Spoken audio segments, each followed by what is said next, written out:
It's just right acorns were in the towels. No way. I ate a couple acorns. All right, so I blew the Hold video. For some reason, it shut itself off when I pulled in up at the quad. So I'm going to backtrack this and show you what had taken place. We're here at the... taking already pictures here, right? I took 2 the way it's sitting right now with my arrow laying up against it, but I can see the arrow now. So Tim shot this bear, and it just bled from the point of impact.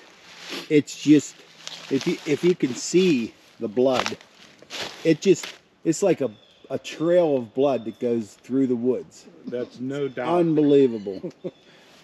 It's very, very easy to follow this bear, but he said he saw it fall. I did. So, I followed it, and I got it on Tacticam. I got the shot. The Tacticam was a little moist in the morning, so the video might not be as clear as I'm hoping it would be, but we'll review that once we get back to camp. But I got the shot.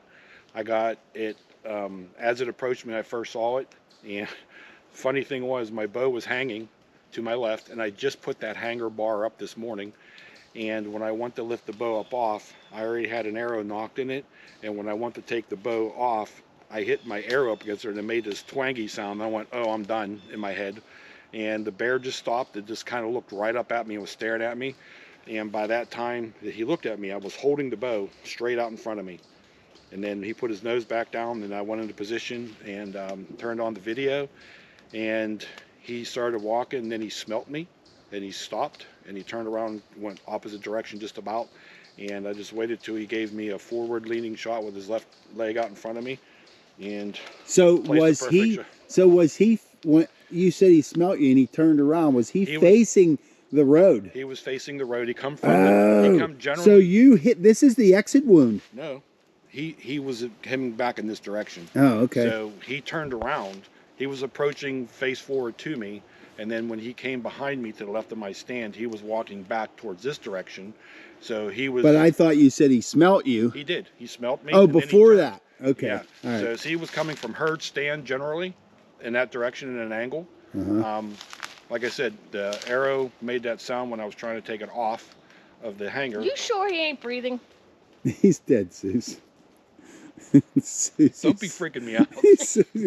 He's been down for over an hour now. Yeah, he ain't breathing, Zeus. Oh, no. There could be some muscle twitching or from That's it. what I'm thinking. Yeah, he was approaching me from my left coming up in a kind of a 45, and then he turned around and went straight back as I was sitting behind me. So it was maybe a 20-yard shot. Unbelievable. Yep, unbelievable. Unbelievable. And congratulations. He made the death sound when I shot him. You know, I can't even imagine. He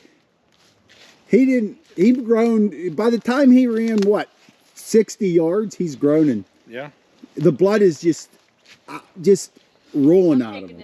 As you can see, the blood here on it, but the blood is just like a trail, like a trail. When you take that back, can you bring my bow? Unbelievable. So we can get some photos? It's hanging on a D-ring. It might be a little hard to take off. Yeah, and grab me a beer too, Suze. It's hanging on the what? There's a D-ring on my lift cable. It's hanging up below my stand. Okay. Can't miss it. If you can't do it, just let me know. I'll come over and help. So then, after that, I shoot this bear. I got the shakes. I mean, I know they call it buck fever when you start shaking. I had bear fever, if you want to call it that. And I'm just sitting there like, I'm going to fall. My feet are wet. The stand's wet. You know, everything around me is wet from this cold we had last night, and it was starting to thaw out. And next thing I know, after we did our conversation, here comes a buck with 3 doe right behind me, right behind where Jerry's at. I'm like, are you kidding me? And Jerry just walked out of his condo, and I'm going, I don't want to say this, but he might still be there and get a chance at this. So the doe or the buck come out, it was dogging one of the does. They're just all kind of running around scattered in circles, and they just run down in that little hollow towards that oil can, that general area down there. So that's herd stand by the oil can. And I'm going like, are you freaking kidding me? A buck. Then, you know, as we all were doing our talking this morning and figuring out what we're going to do, you guys gave up your hunts this morning, which I truly appreciate, but I was here for you. I just said, here comes 2 more buck out of Meggett's field right in front of me. Just walk out there feeding on acorns. So I lift up my bow again. I'm not cocked. I'm not shooting anything. I lift up my bow and I get them on video this morning. So I got the bear, The buck with Three the 3 buck, doe. 3 legal And buck. 3 legal buck. Well, I'm not sure if this one was truly legal. He had a big G2 and a long brown or a long main beam, but I couldn't tell if he had 3 up on either Okay. side because he was bouncing all around. So then these 2 other buck come up, and I started getting them on video. They have no idea. 15 yards in front of me, the one was, and I'm going. And I finally stopped them with a yep, and then I just went. Psh, and they're right looking around, and the bigger of the 2 just says, "I'm out of here." They ran right up to Breetown Road.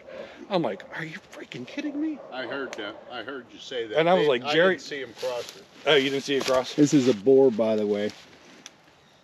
He's got a Wow. couple gonadders, and I'm gonna move some of these sticks and restart it and get some pictures of Tim standing behind it. So hold tight.